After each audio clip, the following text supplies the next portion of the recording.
क्रेस्टवुड के शांत शहर को देखते हुए एक हवा से सराबोर पहाड़ी के ऊपर रहस्य में डूबा एक प्राचीन हवेली खड़ा था। स्थानीय लोग भव्य जागीर की कहानियों को फुसफुसाते थे, जो अब ढह रही थी और उजाड़ थी। हवेली कभी अमीर ब्लैकवुड परिवार का घर हुआ करती थी।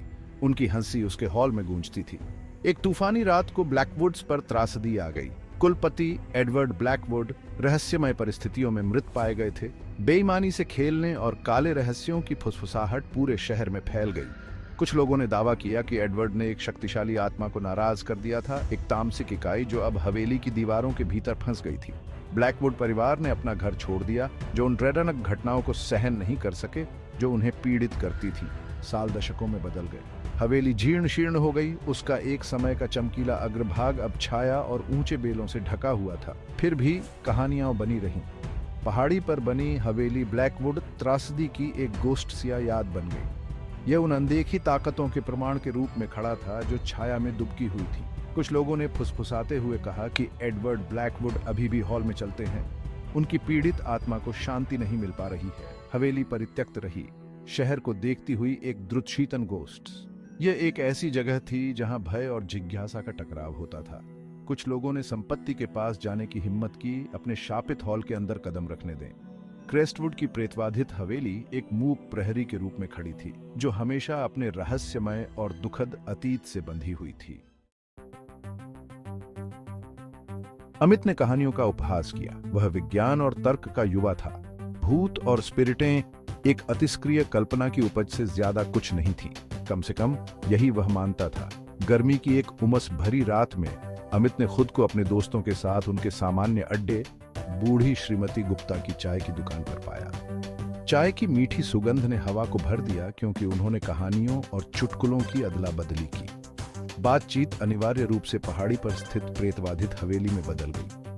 अमित के दोस्त श्रीमती गुप्ता की मजबूत चाय और अपनी साहसी स्पिरिटों से प्रेरित होकर उसे हवेली में एक रात बिताने की हिम्मत की। वे अमित के संशयवाद के बारे में जानते थे और इसे एक चुनौती के रूप में देखते थे। एक रात अमित, उसके दोस्त रोहन ने छुटकी ली। बस उस घर में एक नाइट। यदि आप यह साबित कर सकते हैं कि यह प्रेतबाधित नहीं है, तो हम आप पर फिर कभी संदेह नहीं करेंगे।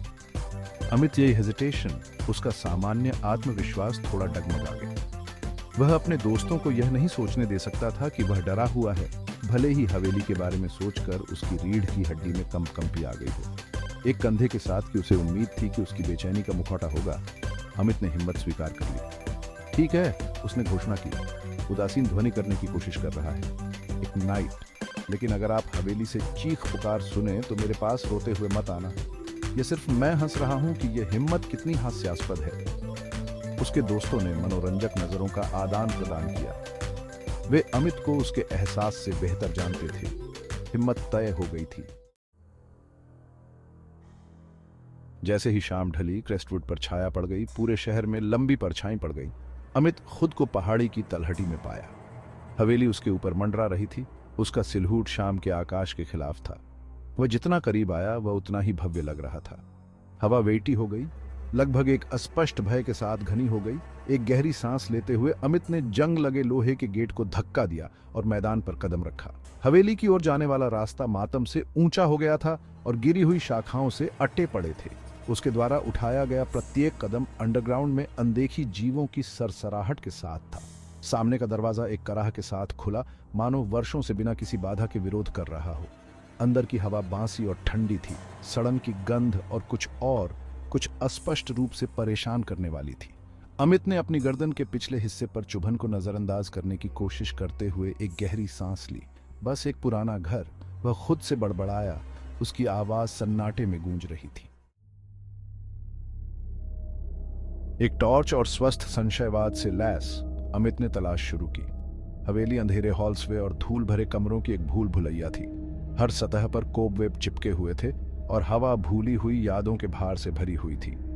जैसे ही उसने हवेली में गहराई से प्रवेश किया, अमित को अजीब आवाजें सुनाई देने लगीं। दीवारों से फुसफुसाहट की नरम आवाजें आ रही थीं, इतनी धुंधली कि समझ में न आए, लेकिन अनदेखा करना इम्पॉसिबल हो। फ्लोरबोर्ड उसके पैरों के नीचे चरमरा गए, तब भी जब वह पूरी तरह से स्थिर खड़ा था। उसके टॉर्च बीम के किनारे पर छाया नाचती हुई, ट्रेडा वह आकार लेती हुई जो उसकी रीढ़ की हड्डी को नीचे गिरा देती थी। भव्य बॉलरूम में जहां कभी सुंदर नृत्य होते थे, एक ठंडी हवा उसके चारों ओर घूमती हुई प्रतीत होती थी। फीके पड़े सजावट के अवशेष फुसफुसाहट की तरह सरसराहट करते थे। यह ऐसा था जैसे हवेली खुद उसे देख रही हो। उसके अनदेखे रहने वाले उसकी उपस्थिति से परेशान थे। अमित ने हर दरार और कराह को लॉजिक संगत बनाने के लिए दृढ़ संकल्प के साथ आगे बढ़ाया। उसने खुद से कहा कि यह सिर्फ हवा थी, पुराने घर का बसना, इम्पॉसिबल के अलावा कुछ भी। जैसे ही आधी रात हुई, अमित ने खुद को हवेली के पुस्तकालय की ओर आकर्षित पाया। प्राचीन कब्रों और भूले हुए पांडुलिपियों से भरे बुकशेल्फ दीवारों को पंक्तिबद्ध करते हैं। सड़ते हुए कागज और चमड़े की गंध से हवा घनी थी। उसने अपनी उंगलियों को किताबों की रीढ़ की हड्डी पर घुमाया। उनके शीर्षक मंद रोशनी में मुश्किल से दिखाई दे रहे थे। जैसे ही वह एक विशेष रूप से पुराने खंड के लिए पहुंचा, उसने अपनी गर्दन के पिछले हिस्से पर एक ठंडी सांस महसूस की। वह घूम गया। उसका दिल उसकी छाती में तेज हो रहा था।